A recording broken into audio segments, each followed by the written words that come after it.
Good morning guys. Subject verb agreement, बहुत ही helpful class part 2। Let's begin. Friends, सबसे पहले जिन लोगों ने अभी तक चैनल को सब्सक्राइब नहीं किया, प्लीज़ चैनल को सब्सक्राइब कर लें, अपने साथियों को भी शेयर करें। एक से एक बेहतरीन रूल्स आपको बताने जा रहे हैं। ये नियम जो है दिमाग की बत्ती खोल देंगे। आपको लगेगा वास्तव में कलेक्शन बहुत ही बेहतरीन है।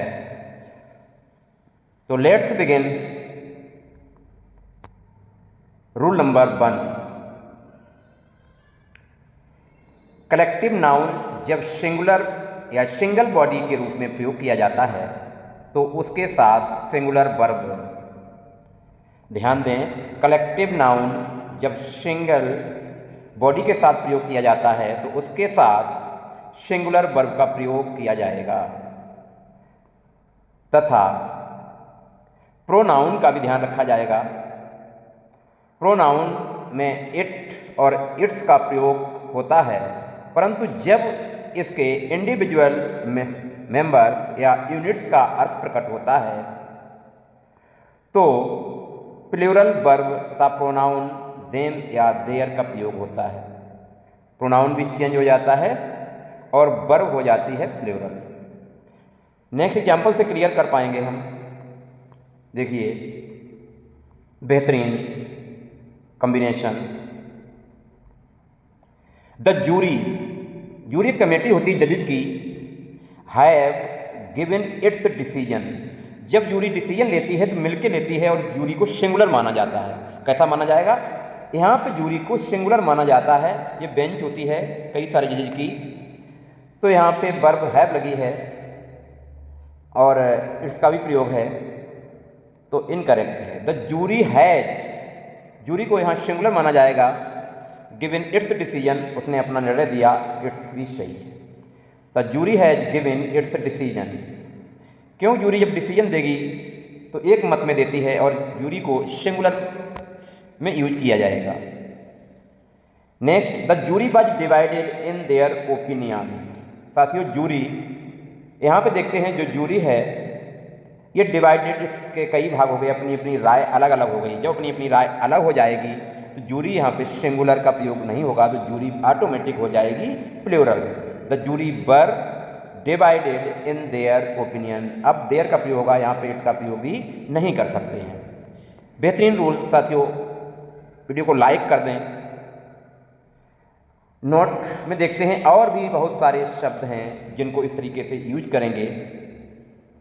Government, jury, committee, board, federation, public, board, army, crowd, mob, society, assembly, parliament, crew, staff, majority. इतने सारे शब्द हैं इनका यूज किया जाएगा।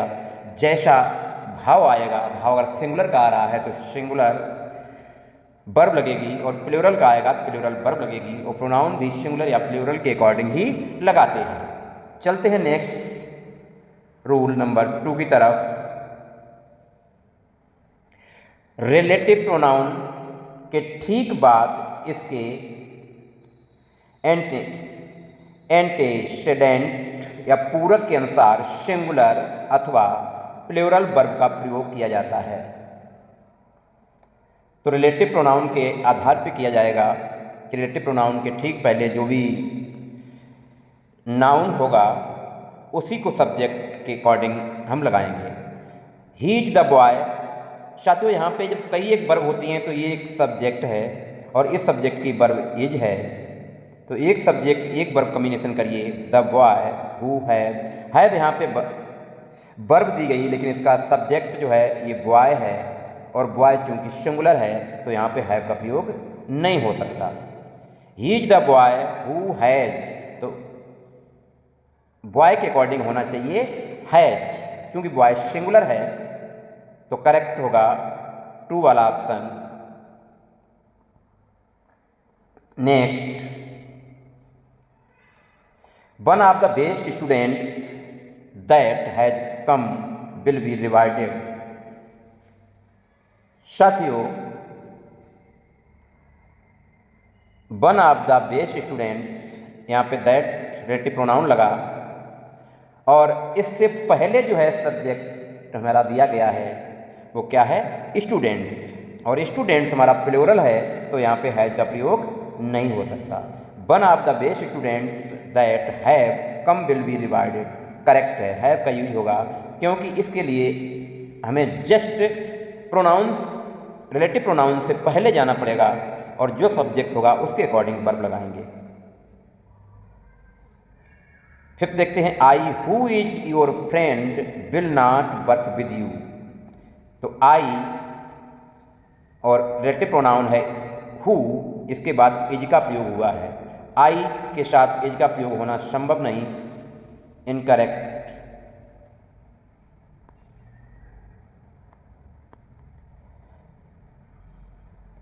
तो देखते हैं आई हु एम, तो आई के अकॉर्डिंग एम का प्रयोग होगा, your friend will not work with you. You and he is my senior should teach me. You relative pronoun who, उससे पहले यू दिया गया, यू सब्जेक्ट है, इसके अकॉर्डिंग इज का प्रयोग किया गया जो कि गलत है। यू हु आर, यू के अकॉर्डिंग होना चाहिए आर, क्योंकि सब्जेक्ट अगर प्लूरल होगा तो वर्ब भी चाहिए plural. After this let's next rule number 3,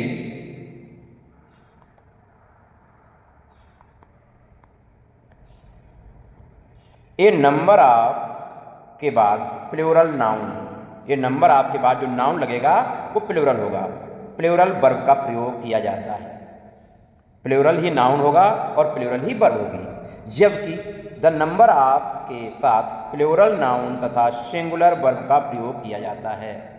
फिर से समझ लीजिए, ए नंबर ऑफ, याद रखिए, ए नंबर ऑफ के साथ प्लूरल नाउन होगा और प्लूरल ही वर्ब होगी। द नंबर ऑफ के साथ नाउन प्लूरल होगा और वर्ब सिंगुलर होगी। देखिए example,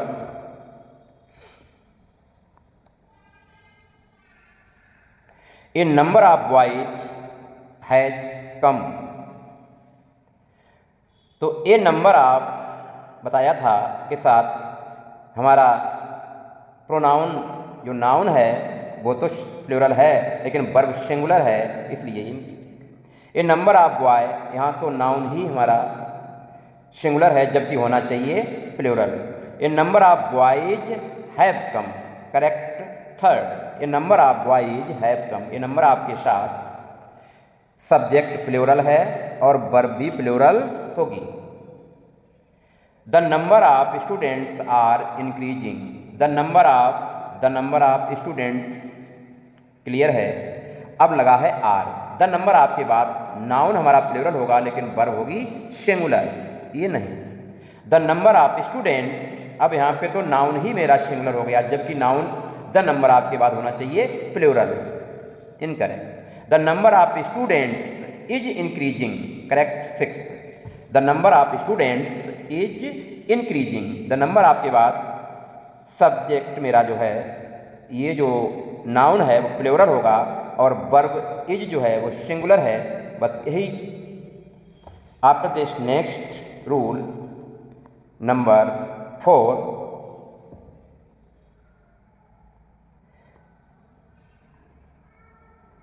many, a good many तथा ए ग्रेट मैनी के बाद प्लूरल नाउन तथा प्लूरल वर्ब का प्रयोग किया जाता है।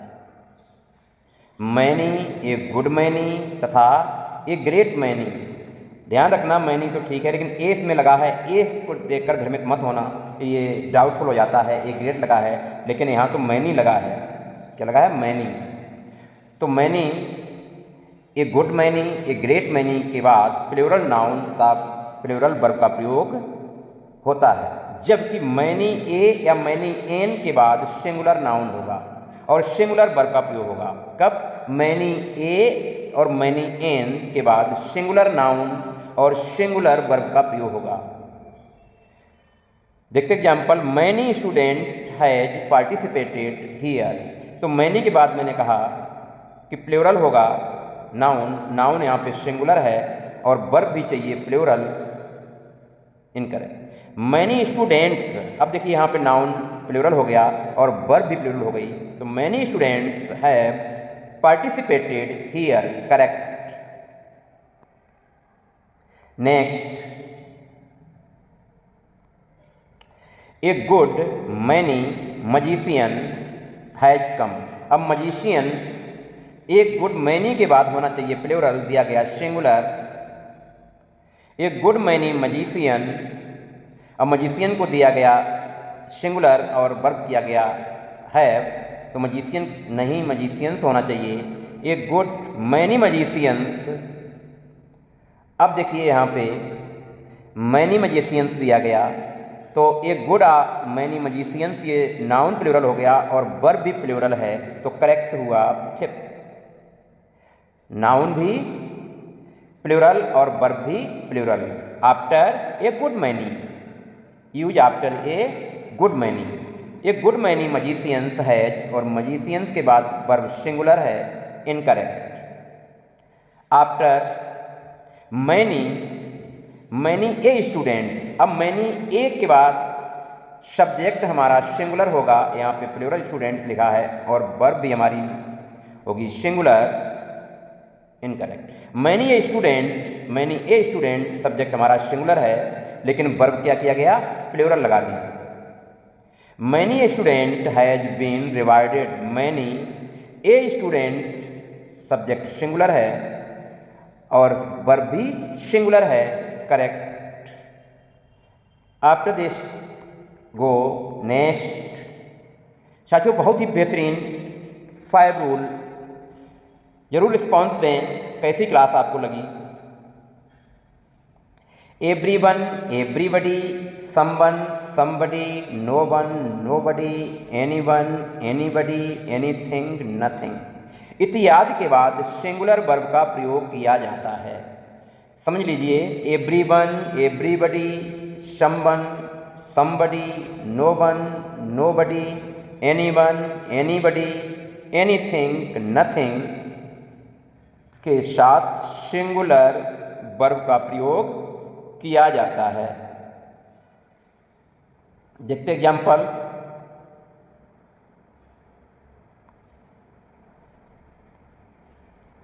एवरीवन वर रिवार्डेड, एवरीवन के साथ सिंगुलर वर्ब चाहिए, यहाँ पे वर लगा है plural, correct. Everyone was rewarded.